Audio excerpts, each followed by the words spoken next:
The phone rings at 2 a.m. You pick up on the first ring. You always do.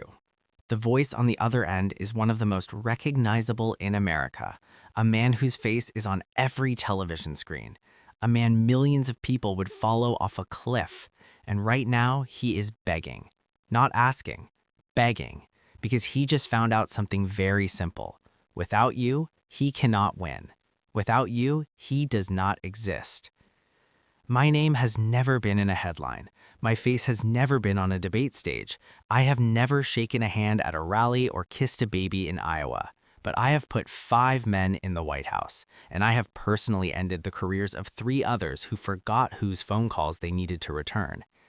The 6th name is already written down. It has been for 18 months.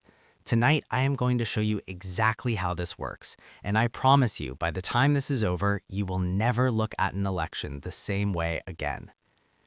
Let me tell you what nobody will say on television. In 2024, the 2 major presidential campaigns combined spent over $3 billion. $3 billion. On what?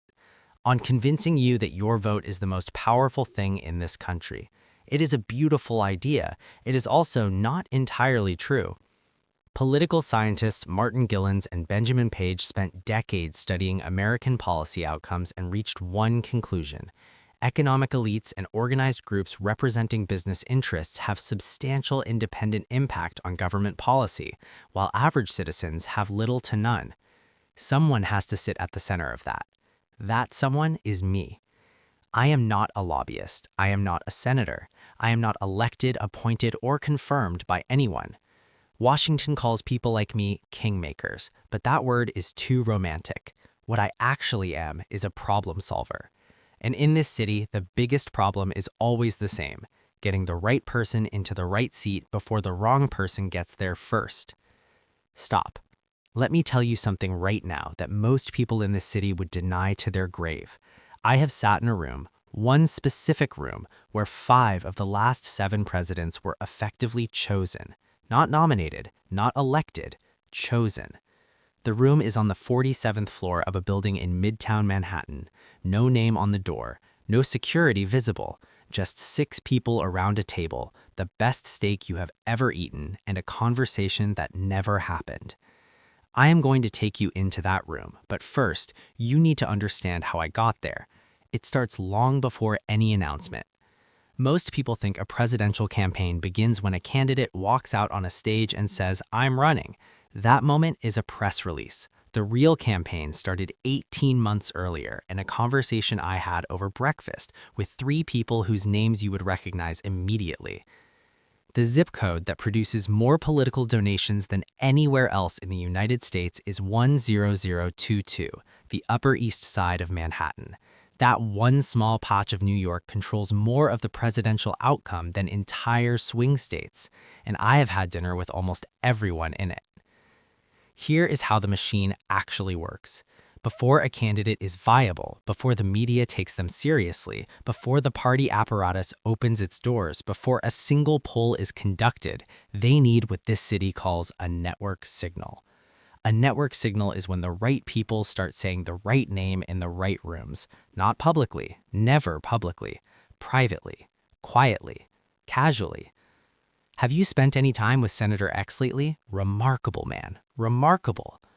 That is all it takes. Within 60 days of that signal, the fundraising calls start returning faster, the endorsements start lining up, the journalists start writing more favorable profiles. Nothing was announced, no press release was sent.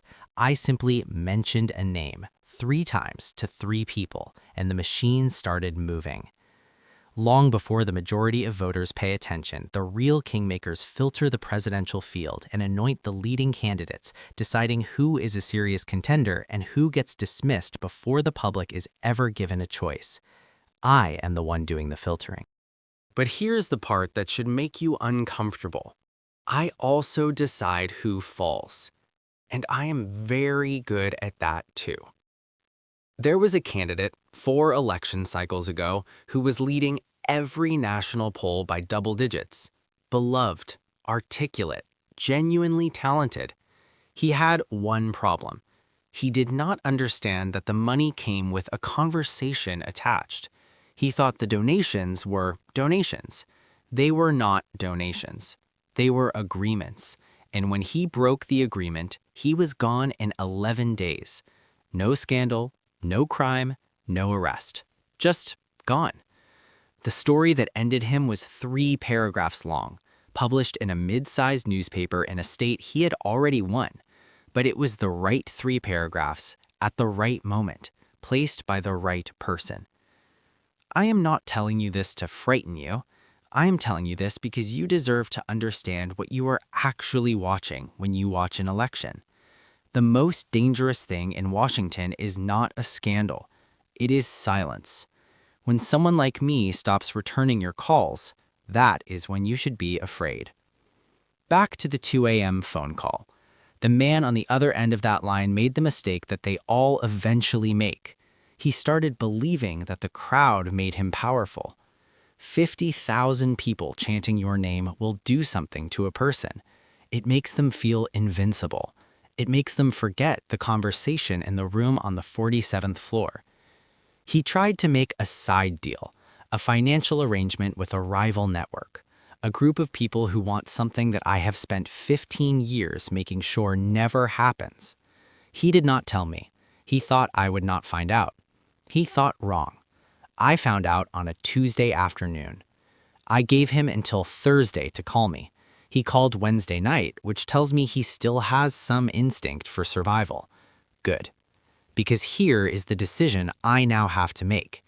Do I fix his problem and remind him of exactly who he is speaking to, or do I let him fall and pick up the phone to call the person who has been waiting patiently for 18 months? The person who has never once broken an agreement. The person who understood from day one that loyalty is the only currency that actually matters in this city. I already know the answer. I knew it before he finished his first sentence, but I let him talk for 40 minutes anyway, because sometimes the most important thing a powerful man can do is let someone believe they still have options. Here is the truth that nobody in Washington will ever say out loud on a camera. Presidents are not elected. They are approved. The American people make a real choice between 2 real options with real passion and real conviction. But the menu was written by someone else. So, what did I tell him? I told him I would fix it, this time. And then I said something that I have only ever said once before, to a man who is now a former president. I said, the next time you make a move without telling me, I will not be angry. I will not call. I will simply remember. And in this city, being remembered by the wrong person is the end of everything. He was quiet for a long time. Then he said, yes, sir. That is all I needed to hear. You just spent 8 minutes inside a world that will never be confirmed, but has always existed. A world where the most powerful man in America never appears on a ballot.